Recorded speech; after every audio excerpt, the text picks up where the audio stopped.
Assalomu alaykum qadrli kanalimiz kuzatuvchilari, e'tiboringiz markazida UFC va MMA olamida ro'y berayotgan eng so'nggi yangiliklar bilan Uzbek MMA kanali. Qadrli do'stlar, hozirgi dasturimizda har doimgidek UFC va MMA olamida ro'y berayotgan eng so'nggi yangiliklar to'g'risida batafsil gaplashamiz. Qadrli do'stlar, bugungi dasturimizni boshlashdan oldin, agar siz kanalimizda yangi bo'lsangiz, albatta kanalimizga obuna bo'lib qo'ying. Uzbek MMA kanali oilasi a'zosiga aylangan har bir kishi biz uchun juda ham muhim. Bundan tashqari, mana shu roligimiz tarqalishi mehnatlarimiz besamar ketmasligi uchun pastga tushib, bir dona like bosib qo'ygan bo'lsangiz, biz bugungi dasturimizni boshladik. Yarim o'rta vazn toifasida rossiyalik aralash ikki kurash ustasi Abdurahman Alimagomedov ushbu vaznda UFC Warriors ligasi chempioni o'zbekistonlik Hotanbek Boynazarov bilan jang qilish istagini bildirdi.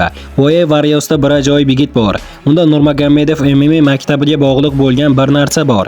Men Eagle Face'da birinchi raqamli da'vogar edim. Keyin esa jiddiy raqib ustidan g'alaba qozonib, UFC Warriorsga kirib keldim. Qo'y Hotanbek Boynazarov, kel kimning kurashi kuchli ekanligini tekshirib ko'ramiz. Shunchaki jang qil. Men senga tartibsizlikni ko'rsataman. Kattalar maslahat berasizlarmi deya Islom Maxachev va Habib Nurmagomedovga murojaat qilgan Alimagomedov.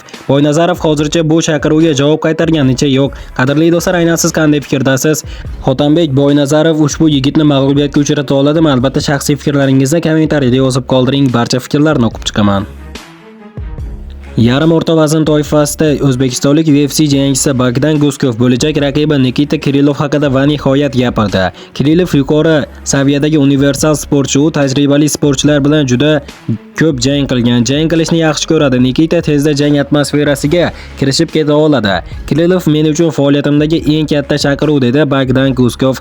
Ma'lumot uchun aytib o'taman do'stlar, 32 yoshli Bogdan Guskovning Ukraina vakili Nikita Krylovga qarshi jangi 26-iyul kuni Abu Dabida tashkil etiladigan UFC Fight Night turniri doirasida bo'lib o'tadi. Krylov ham Rossiya va ham Ukraina bayroqlari ostida o'z janglarini o'tkazib kelmoqda. Qadrli do'stlar, albatta nima bo'lganda ham hamyurtimiz Bogdan Guskovga omad tilagan holda kommentariyaga tushib, "Olg'a O'zbekiston, olg'a Bogdan Guskov" deb yozib qo'yishni unutmang do'stlar. O'zbekistonlik UFC jangchisi hamyurtimiz Nursulton Ro'ziboyev Dustin Stonesga qarshi kechgan to'qnashuvi haqida fikr bildirdi.